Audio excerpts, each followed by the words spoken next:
Let's talk about the Democrats. They passed their climate tax and healthcare bill after a marathon voting session. The Senate on Sunday passed the Inflation Reduction Act, the IRA. Once again, that name fucks with me. If you know about history, the IRA is something completely different. It passed along party lines 51-50, handing Democrats a crucial legislative win as the midterm cycle ramps up. Despite GOP objections that the billions in spending and drug pricing reforms, the sprawling climate tax and healthcare legislation is now set up for quick passage in the Democratic-controlled House, with timing still to be announced before President Joe Biden signs it into law. This is the passage, the vote happening earlier today. The Senate working through the weekend as Democrats look to pass their sweeping climate, tax, and healthcare package. The amendment process, known as Vote-A-Rama, began on Saturday night, continuing on Sunday with senators voting on a series of amendments ahead of the final vote on the Inflation Reduction Act. Using special Senate budget rules, Democrats needed just a simple majority to pass the bill. They had no votes to spare. The Senate being equally divided, the Vice President votes in the affirmative, and the bill, as amended, is passed. Senator Bernie Sanders, with 5 last-minute amendments. This is what is called budget reconciliation. They're allowed to pass anything that has to do with the budget with just 50 votes and not have to go through cloture. Bernie had five amendments. Hoping to push the bill further on fossil fuels, prescription drugs. Let's hear from Bernie before we go on in this piece, shall we? Because I already had that laid out. Bernie was on MSNBC this morning discussing the bill with Ali Velshi. The ongoing marathon vote on the Senate floor is the Senator Bernie Sanders, independent from Vermont. Senator Sanders, thank you for making time to come away. I understand you are headed toward another vote at some point. Where do we stand on this bill? And tell me a little bit about your objection to it. You are going to vote in favor of the passage of this act, but you did speak against something about it and propose an amendment. Well, Ali, look, this country faces enormous crises in terms of health care, the high cost of prescription drugs, child care, higher education, climate, income and wealth inequality.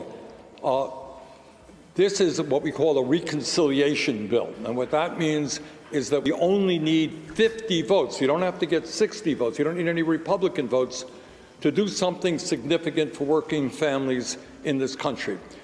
And unfortunately for, fairly... I believe he's right outside the Senate chamber. You got that dome going on. Votes that we need really to impact the needs of working families. So I have offered a series of amendments to strengthen the bill, which have not succeeded. Bottom line is that you have a bill... Unfortunately. Good things. We put some $300 billion into clean energy. And at a time when we face an existential threat in terms of climate...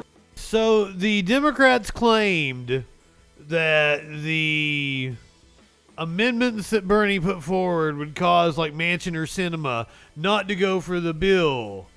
And therefore they didn't want to make any changes whatsoever. So they were voting down every amendment so they could vote for the bill. And that was their line of reasoning against Bernie. Now, Bernie is running down the good things the bill actually does. This is a step forward.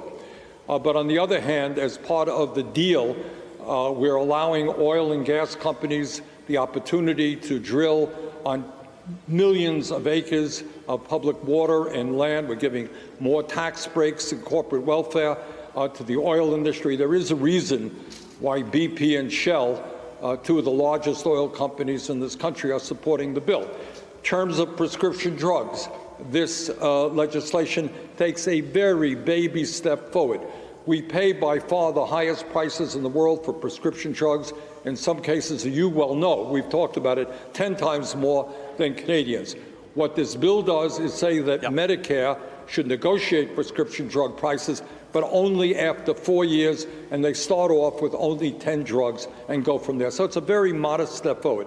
Bottom line is I'm going to support the bill because given the crisis of climate change, the environmental community says this is a step forward. It doesn't go anywhere near as far as it should. It is a step forward. And obviously, of all the matters in there, these two issues, whether it be climate or health care, are near and dear to both of our hearts. I want to talk specifically. Bernie fixing his hair. Wanted to do. You had an amendment, 5210, requiring it doesn't do much. Not pay more than the VA. It's a baby step. It's a baby step in the right direction. That's what Bernie said. Right now, I don't know if anybody knows this.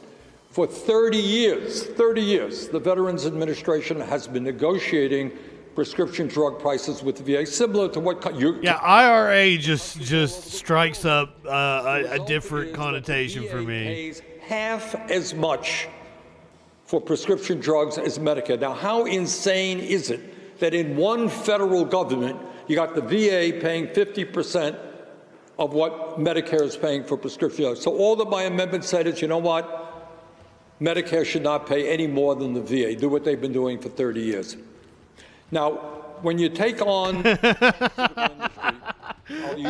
City Cal, I love it. Welcome, by the way. Here in Washington, D.C., they have an unlimited amount of money to make sure we pay outrageously high prices. They got 1,700 paid lobbyists. So bottom line is this legislation.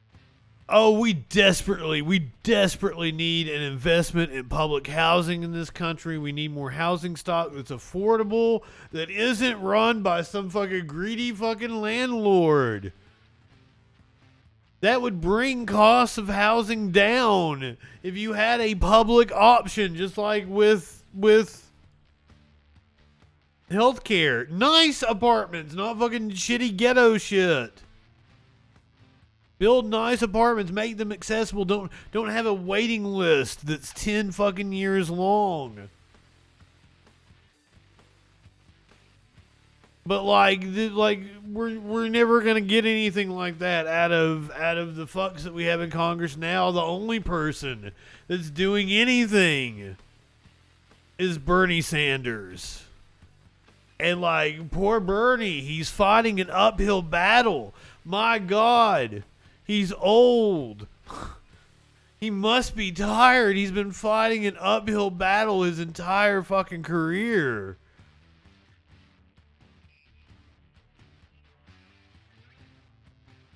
Legislation is a baby step forward.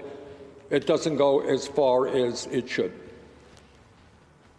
You had another amendment which caught my interest, and that was the establishment of a civilian climate corps. What does that mean?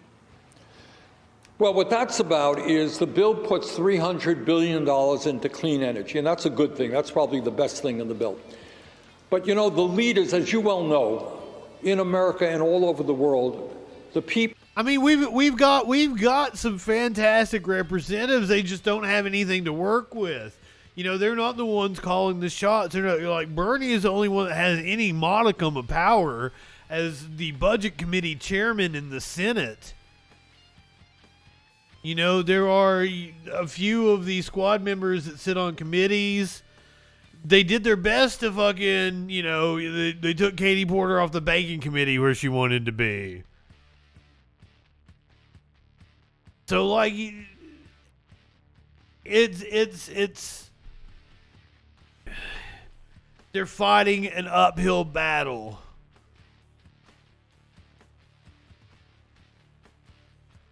A league of tug. I did not see that, Core. We're gonna look into that. People who have been leading the effort to take on the fossil fuel industry and transform our energy system, they are the young people. They're out on the streets. They're demonstrating. They're demanding disinvestment from fossil fuel companies. They've been the leader. And what these young people want to do is they want to be able to roll up their sleeves and go to work in doing energy efficiency, doing sustainable energy. And what this legislation is about, and we had it in the original Build Back Better bill, it provides $30 billion in providing good jobs for some 400,000 young people, educational benefits. And it says, we need your help. Help us to transform our energy system. And it would have, I believe, created a lot of excitement among young people. Senator, before I let you go, there's definitely new energy in the air, possibly around the Supreme Court case. Let's fucking hope. Roe v. Wade, that are getting people to turn out for these primaries and getting them more interested. You said that there are things, whether it's to do with healthcare or climate, that are baby steps in this bill. Do you get some impression that perhaps in these midterms or in the coming 2 years, there will be an energy behind more than baby steps when it comes to climate and healthcare in America? You know, I worry very much that the Democrats have not done as much as they should in terms of responding to the needs of working families. It is no great secret that we're losing white working class voters, Latino working class voters, black working class voters. On the other hand, what the Supreme RB, don't be creepy. Don't be creepy. has done, probably inadvertently, when they say that no woman in the United States of America has the right to control her own body. Man, that sends off a signal all over this country, in Kansas, in Vermont, all over this country. Boy, howdy. I think what you're going to see is a real response to that disgraceful decision, and people are going to be saying, you know what? It is not government that should tell a woman how she controls her body. It is a woman herself. And I think you are going to see increased voter turnout, and I think the Republicans may regret very much what their Supreme Court has done. Senator, good to see you. Thanks for taking some time away from the floor. I know you guys have been working for a long time. But we don't just need voter turnout. We need many more hours. young people running for office. Fuck the Democratic Party indeed. What's up, Mandy? Good evening. Good evening. Now back to the passage of the bill. I have more in-depth stories about the bill, though. Healthcare. But those amendments failed as Democrats remained united to pass the bill. We are elated. Every member of my caucus is elated about what happened because we've really... I bet you are with this corporate giveaway, Chucky boy. Make the biggest single investment in clean energy in the nation's history, allow Medicare to negotiate some prescription prices, set a $2,000 annual cap on drug costs for seniors, and lock in a minimum corporate tax rate of 15%. I do want, and by the way, there's a carve out on that 15%. And I'm going to point out this biggest investment ever in clean energy. That's only true because there has never been any investment in clean energy. So this fact is true, but the bar was nothing. They could have invested $1 and it was the biggest investment ever in clean energy. So that's just want to be factual here. And they were not able to cap insulin. That was one of the Sanders amendments that failed. This is going to reduce the costs that hit American families in their pocketbook. Prescription drug costs, healthcare costs, energy costs. It's going to make for a more secure and stable and cleaner and more affordable future for American families. But Republicans disagree. Now, they talk about it being on big corporations, but big corporations raise prices. They do pass it all down. So from our perspective, we will see those tax increases coming down the line, and Americans are going to feel it. With only 3 months till midterms, Democrats hope to get the bill to President Biden's desk as quickly as possible. Deirdre Bolton, ABC News, New York.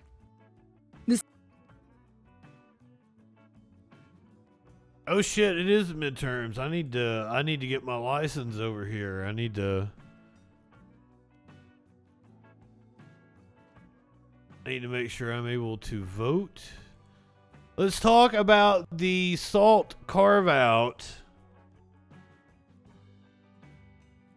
GOP private equity carve-out amendment approved. Approved. The Senate is still voting on a lengthy series of amendments to the Democrats' $437 billion climate, health, and tax package, leading up to the expected passage of the legislation. In one of the quirks of Senate rules being employed by Democrats to pass the bill with a simple majority, Republicans have the chance to offer scores of amendments. Most are designed to force Democratic senators to take politically fraught positions on contentious issues. In a 50-50 Senate, Republicans can force a change in legislation with help from just one member of the Democratic caucus. Extended SALT cap quickly replaced by Democrats. Senate Democrats have voted 51 to 50 to strip out an extension of the $10,000 cap on state and local tax deductions inserted by Republicans and replaced it with their own new revenue-raising provision. The vote on the amendment from Virginia Senator Mark Warner came after swing state senators helped the GOP pass an amendment to the bill extending the SALT cap for 1 year in order to pay for a new carve-out from the 15% corporate for private equity subsidies. Man, I have no clue what that just said. But I'm pretty sure they approved a carve-out where they're not even paying the 15%.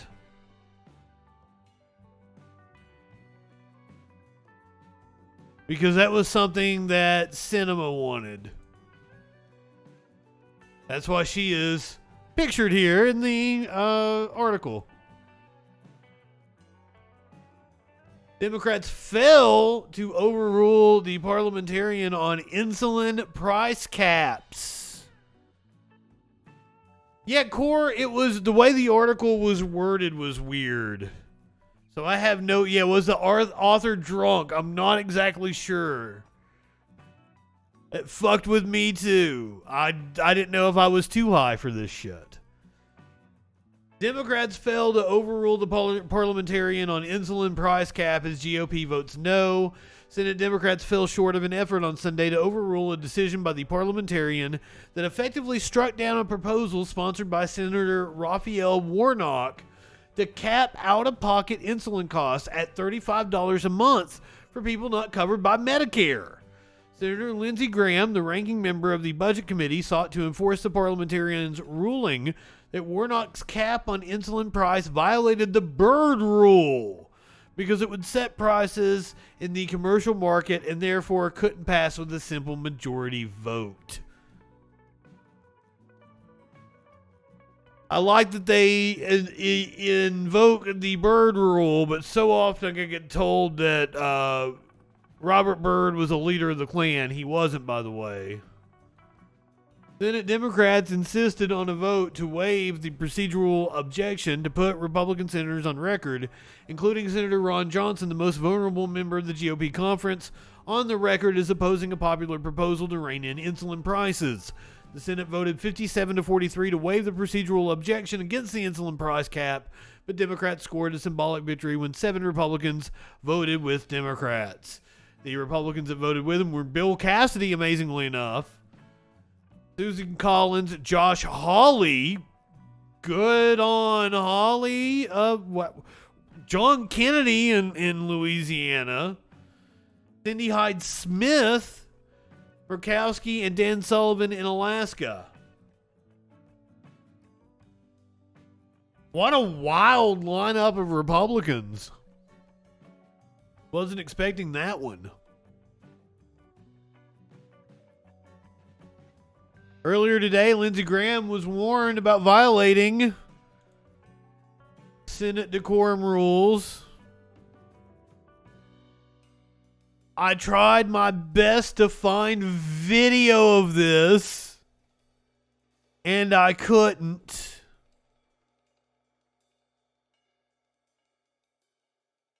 Hold on, I'm going to go one more time to the Twitter to see if I can find video, because like this was on C-SPAN.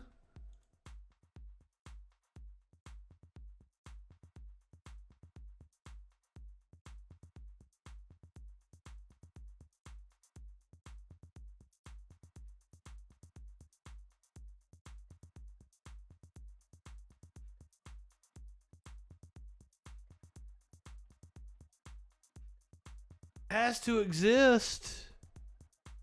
Nothing. See, the story is out here. Where is the video? Why is there no video of it?